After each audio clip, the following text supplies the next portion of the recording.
श्रीमद्भागवत महापुराण महात्म्यम अध्याय क्रमांक 3 भक्ति के कष्ट की निवृत्ति।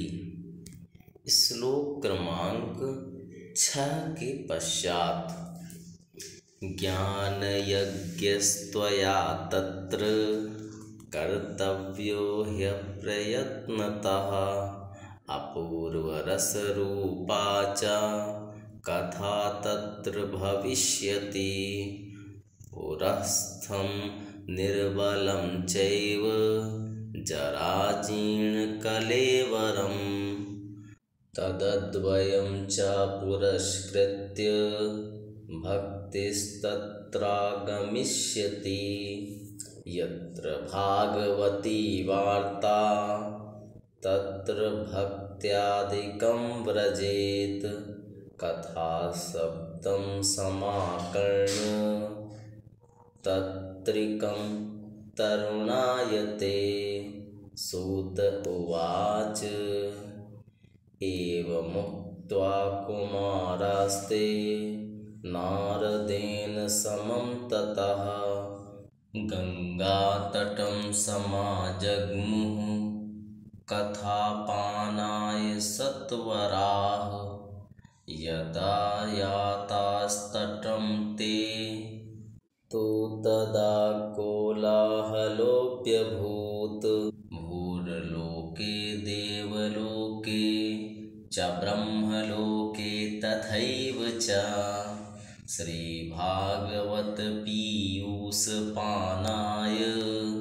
रसलम्पटाः धावन्तोऽप्याययुः सर्वे प्रथमं ये च वैष्णवाः भृगुर्वसिष्ठश्च्यवनगौतमो मेधातिथिर्देवलदेवरातौ रामस्तथा गादिसुतश्च साकलो मृकण्डुपुत्रा त्रिजपिप्लादाः योगेश्वरौ व्यासपराशरौ च छायासुको जाजालि जह्नुमुख्याः सर्वेऽप्यमयि मुनिगणाः सह पुत्रशिष्याः स्वस्त्रीभिराय युरतिप्रणयेन युक्ताः वेदान्तानि च वेदाश्च मन्त्रास्तन्त्राः समूर्तयः दशसप्तपुराणानि षट्शास्त्राणि तथा ययुः गङ्गादः सरितस्तत्र पुष्करादिसरांसि च क्षेत्राणि च दिशाः सर्वा दण्डकादिवनानि च नगादयो ययुस्तत्र देवगन्धर्वदानवाः गुरुत्वात्तत्र नायातान् भृगुः सम्बोध्य चानयत् दीक्षिता नारदेनाथ दत्तमानसमुत्तमं कुमारा वन्दिताः सर्वैर्निषेदुः कृष्णतत्पराः वैष्णवाश्च विरक्ताश्च न्यासिनो ब्रह्मचारिणः मुखभागे स्थितास्ते च तदग्रे नारदः स्थितः।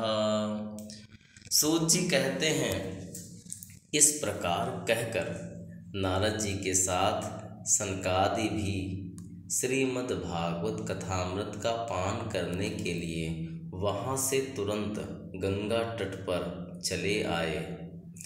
जिस समय वे तट पर पहुँचे भूलोक, देवलोक और ब्रह्मलोक सभी जगह इस कथा का हल्ला हो गया। जो भगवत कथा के रसिक विष्णु भक्त थे वे सभी श्रीमद् भागवतामृत का पान करने के लिए सबसे आगे दौड़ दौड़ कर आने लगे। भृगु, वशिष्ठ, च्यवन, गौतम, मेधातिथि, देवल, देवराट, परशुराम, विश्वामित्र, साकल, मार्कंडेय, दत्तात्रेय, पिप्लाद, योगेश्वर व्यास और पराशर, छायासुख, जाजली और जहनु आदि सभी प्रधान प्रधान मुनिगण अपने अपने पुत्र, शिष्य और स्त्रियों समेत बड़े प्रेम से वहां आए। इनके सिवा वेद, वेदांत, उपनिषद, मंत्र, तंत्र, 17 पुराण और 6 शास्त्र भी मूर्तिमान होकर वहां उपस्थित हुए। गंगा आदि नदियाँ, पुष्कर आदि सरोवर, कुरुक्षेत्र आदि समस्त क्षेत्र, सारी दिशाएं, दंडक आदि वन, हिमालय आदि पर्वत तथा देव, गंधर्व और दानव आदि सभी कथा सुनने चले आए। जो लोग अपने गौरव के कारण नहीं आए, महर्षि भृगु उन्हें समझा बुझाकर ले आए। तब कथा सुनाने के लिए दीक्षित होकर श्री कृष्ण परायण सनकादि नारद जी के दिए हुए श्रेष्ठ आसन पर विराजमान हुए। उस समय सभी श्रोताओं ने उनकी वंदना की। श्रोताओं में वैष्णव, विरक्त, सन्यासी, ब्रह्मचारी लोग आगे बैठे और उन सबके आगे नारद जी विराजमान हुए।